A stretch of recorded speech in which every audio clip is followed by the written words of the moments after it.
শীতের বিকেলে যারা ভাজা পোড়া খেতে পছন্দ করেন তাদের জন্য আজকের রেসিপি শীতের সবজি ফুলকপি আর আলু দিয়ে বানিয়ে ফেললাম মজাদার এই চপ। আসসালামু আলাইকুম, আমি জুই কিচেনে সবাইকে স্বাগতম। এখানে পরিমাণ মতো কিছু ফুলকপি নিয়ে নিলাম, আগে থেকে ধুয়ে পরিষ্কার করে নিয়েছি। তারপর একটি আলু নিয়ে নিলাম, পরিমাণ মতো পানি দিয়ে হলুদ দিয়ে সিদ্ধ করে নিব। তারপর এখানে আমি হাফ কাপ বেসন নিয়ে নিলাম, হাফ কাপ চালের গুঁড়া নিয়ে নিলাম, 2 চামচ আটা নিয়ে নিলাম। চাল নিতে নিয়ে কিন্তু সব শুকনো উপকরণগুলো আমি চেলে নিলাম, চেলে নিলে কিন্তু ভালো হয়। তারপর এখানে 1 চামচ কালো জিরা দিয়ে দিলাম, 1 চামচ মরিচের গুঁড়া দিয়ে দিলাম, হাফ চামচ হলুদের গুঁড়া দিয়ে দিলাম, হাফ চামচ জিরা গুঁড়া দিয়ে দিলাম, হাফ চামচ ধনিয়া গুঁড়া দিয়ে দিলাম, স্বাদ মতো লবণ দিয়ে দিলাম, 1 চামচ রসুন বাটা দিয়ে দিলাম, 1 চামচ আদা বাটা দিয়ে দিলাম। তারপর অল্প অল্প পানি দিয়ে কিন্তু ডোটা এইভাবে বানিয়ে নিতে হবে, ভালো করে কিন্তু ডোটা ফেটিয়ে নিতে হবে, দেখুন হাত দিয়ে। তারপর এখানে আমি 1 চামচ রান্নার তেল দিয়ে দিলাম, দিয়ে কিন্তু আবারও ডোটা ফেটিয়ে নিতে হবে। অল্প অল্প পানি দিয়ে এরকম ডোটা কিন্তু বানিয়ে নিলাম আমি, এরকম ঘনত্ব হবে।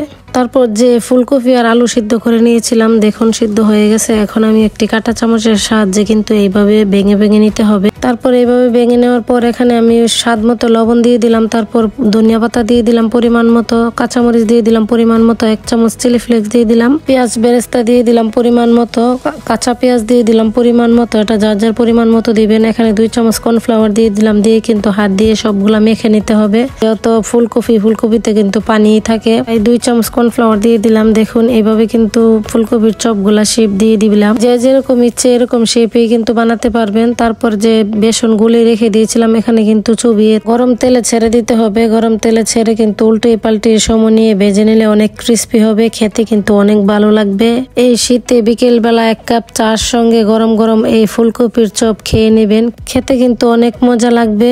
আশা করি বাসায় একবার হলেও ট্রাই করে দেখবেন, ভালো লাগলে লাইক কমেন্ট শেয়ার করে দিবেন। আমার ভিডিওটি দেখার জন্য সবাইকে অসংখ্য ধন্যবাদ। আজকের মতো এই পর্যন্তই, আল্লাহ হাফেজ।